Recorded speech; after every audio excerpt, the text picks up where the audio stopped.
দীর্ঘ ১৭ বছর ধরে আন্দোলন সংগ্রাম করে আসছে বিএনপি। আওয়ামী সরকারের নির্যাতন নিপীড়ন সহ্য করে দাবি আদায়ে রাজপথে ছিল দলটি। তবে গেল ৫ আগস্ট শেখ হাসিনা সরকারের পতনের পর থেকে আর মাঠে নামেনি বিএনপি। ৫ আগস্ট পরবর্তী রাজধানী সহ দেশের বিভিন্ন স্থানে ছোট বড় সমাবেশ করতে দেখা গেছে তাদের।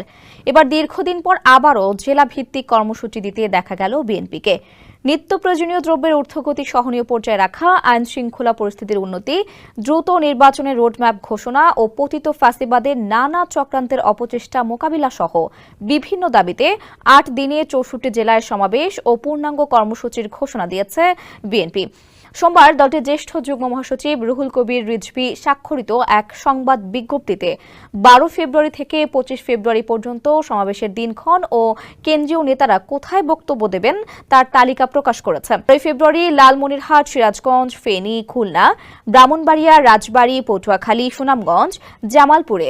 ১৭ ফেব্রুয়ারি যশোর, টাঙ্গাইল, মাদারীপুর, চাঁদপুর, ঠাকুরগাঁও, বগুড়া, মৌলভীবাজার, ভোলায় কর্মসূচি পালিত হবে।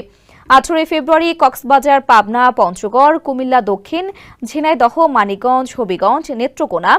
১৯ ফেব্রুয়ারি নোয়াখালী, সিলেট, কিশোরগঞ্জ, কুষ্টিয়া, শরীয়তপুর, পিরোজপুর, রাজশাহীতে এবং ২০ ফেব্রুয়ারি ঢাকা, লক্ষ্মীপুর, বরিশাল দক্ষিণ, ময়মনসিংহ দক্ষিণ, ফরিদপুর, চুয়াডাঙ্গা, নওগাঁ ও কুড়িগ্রামে পালন করবে কর্মসূচি।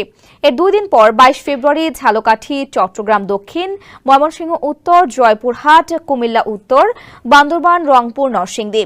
২৪ ফেব্রুয়ারি মুন্সিগঞ্জ, বরিশাল উত্তর, নড়াইল, নাটোর, গাইবান্ধা, রাঙামাটি, মাগুরা, সৈয়দপুর এবং সবশেষ ২৫ ফেব্রুয়ারি নারায়ণগঞ্জ, গাজীপুর, চট্টগ্রাম উত্তর, বাগেরহাট, সাতক্ষীরা, দিনাজপুর, মেহেরপুর, নীলফামারী, খাগড়াছড়ি, চাঁপাইনবাবগঞ্জ জেলায় সমাবেশ করবে বিএনপি।